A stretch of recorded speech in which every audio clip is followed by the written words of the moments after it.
সব দিকে যখন লেটেস্ট ফোনের ছড়াছড়ি তখন ভিভো বসে থেকে কি করবে? তারাও এবার নিয়ে আসলো ভিভো Y53s এই দারুণ স্মার্টফোনটি।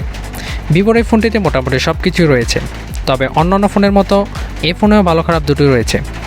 চলুন তাহলে দেখে নেওয়া যাক ফোনটির ফুল স্পেসিফিকেশনস। বন্ধুরা, ভিডিও শুরু করার আগে একটাই রিকোয়েস্ট, আপনি যদি আমার চ্যানেলে নতুন দর্শক হয়ে থাকেন তাহলে প্লিজ নিচ থেকে এখনই আমার চ্যানেলটা সাবস্ক্রাইব করে ফেলুন এবং পাশে থাকা নোটিফিকেশন বেল আইকনটি প্রেস করে রাখুন সবার আগে এরকমই লেটেস্ট ভিডিওগুলো পেতে। আর যদি অলরেডি সাবস্ক্রাইব করে থাকেন তাহলে আপনাকে অসংখ্য ধন্যবাদ। তো চলুন ভিডিওটি শুরু করা যাক।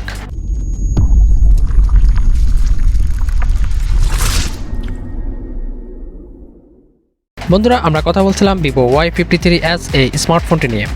এই স্মার্টফোনটির রিয়ারে থাকছে 64 megapixel wide angle lens plus 2 megapixel macro lens plus 2 megapixel depth sensor. এই ফোনটির ফ্রন্টে থাকছে 16 মেগাপিক্সেল ওয়াইড অ্যাঙ্গেল লেন্স। এই ফোনটিতে আপনারা সর্বোচ্চ ভিডিও রেকর্ড করতে পারবেন 1080 পিক্সেল 30 fps-এ। এই ফোনটিতে আপনারা কালার পেয়ে যাবেন blue, purple plus black, green. এই ফোনটির বিল্ড মেটেরিয়ালে থাকছে glass front plus plastic back plus plastic frame. এই ফোনটির ডিসপ্লেতে থাকছে 6.58 ইঞ্চির IPS LCD টাচ স্ক্রিন। এই ফোনটিতে র্যাম থাকছে 8GB এবং ROM 128GB। এই ফোনটিতে প্রসেসর থাকছে octa-core 2.0 GHz Cortex A75 plus 1.8 GHz Cortex A55। এই ফোনটিতে চিপসেট থাকছে MediaTek Helio G80 12 nanometre technology. এই ফোনটিতে জিপি থাকছে মালে GPP2 MC2। এই ফোনটিতে অপারেটিং সিস্টেম হিসেবে থাকছে Android 11 Pantas 11.1। এই ফোনটিতে নেটওয়ার্ক থাকছে 2G+, 3G+, 4G সাপোর্ট। এই ফোনটির সাউন্ড সিস্টেমে থাকছে 3.5mm জ্যাক এবং এই ফোনটিতে ফিঙ্গারপ্রিন্ট থাকছে সাইড মাউন্টেড।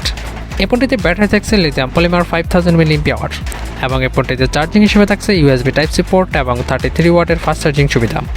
এই ফোনটিতে ওয়েট থাকছে 190 গ্রামস এবং এই ফোনটির অফিসিয়াল প্রাইস বাংলাদেশের বাজারে ধারণা করা হচ্ছে 28,000 টাকার মধ্যে থাকবে।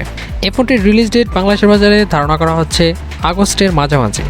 বন্ধুরা, চলুন আমরা এক নজরে দেখে নেই ভিভো Y53s এর ভালো এবং খারাপ দিকগুলো। তো প্রথমে আমরা কথা বলবো ফোনটির ভালো দিক নিয়ে। সর্বপ্রথম ফোনটির ভালো লেগেছে এর অসাম ফ্রন্ট এবং ব্যাক ক্যামেরা, এবং তারপর যেটা ভালো লেগেছে এর হিউজ র্যাম এবং ROM। এছাড়াও ভালো লেগেছে ফোনটির পাওয়ারফুল চিপসেটের সাথে huge 5000 mAh battery with compatible 33 ওয়াটের ফাস্ট চার্জিং সুবিধা। আর যদি খারাপ দিক নিয়ে কথা বলে তাহলে প্রথমে যেটা খারাপ লেগেছে এর সিমিলার ডিজাইন। মোটামুটি 2021 সালে যে কটা ফোন রিলিজ হয়েছে ভিভোর, সবগুলো ফোনে একই রকম ডিজাইন দেওয়া হয়েছে। বন্ধুরা, এই বিষয়ে আপনার কি মতামত সেটা কমেন্ট সেকশনে জানাতে ভুলবেন না।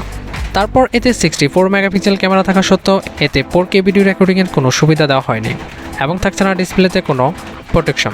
এছাড়াও ওভারঅল সব কিছু মিলিয়ে দামটা আমার কাছে অনেক বেশি মনে হয়েছে। 28,000 টাকার মধ্যে এর চাইতে ভালো ফোন আরও অনেক রয়েছে। এবং সর্বশেষ যেটা মনে হলো, এখানে তারা 28,000 টাকা দামের মধ্যে কোয়ালকম স্ন্যাপড্রাগন 730 অথবা 732G প্রসেসরটা ব্যবহার করতে পারতো। যাই হোক, এই ব্যাপারে আপনাদের কি মতামত সেটা কমেন্ট সেকশনে জানাতে ভুলবেন না। তো বন্ধুরা, এই ছিল আমাদের আজকের ভিডিও। ফোনটির কোন দিকটি আপনার কাছে সবচেয়ে বেশি ভালো লেগেছে সেটা কমেন্ট সেকশনে জানাতে ভুলবেন না, এবং কোন দিকগুলো আপনার কাছে সবচেয়ে বেশি খারাপ লেগেছে সেটাও কমেন্ট সেকশনে জানাতে একদমই ভুলবেন না। যদি ভিডিওটি ভালো লাগে তাহলে প্লিজ লাইক করবেন এবং শেয়ার করে দেবেন আপনার বন্ধুদের মাঝে। ভিডিও শেষ করার আগে একটাই রিকোয়েস্ট, আপনি যদি এখনও আমার চ্যানেলে সাবস্ক্রাইব না করে থাকেন তাহলে প্লিজ নিচ থেকে এখনই আমার চ্যানেলে সাবস্ক্রাইব করে ফেলুন এবং পাশে থাকা নোটিফিকেশন বেল আইকনটি প্রেস করে রাখুন সবার আগে এরকমই লেটেস্ট ভিডিওগুলো পেতে। তো বন্ধুরা, দেখা হচ্ছে পরবর্তী ভিডিওতে। সে পর্যন্ত সবাই ভালো থাকুন, সুস্থ থাকুন, আল্লাহ হাফেজ।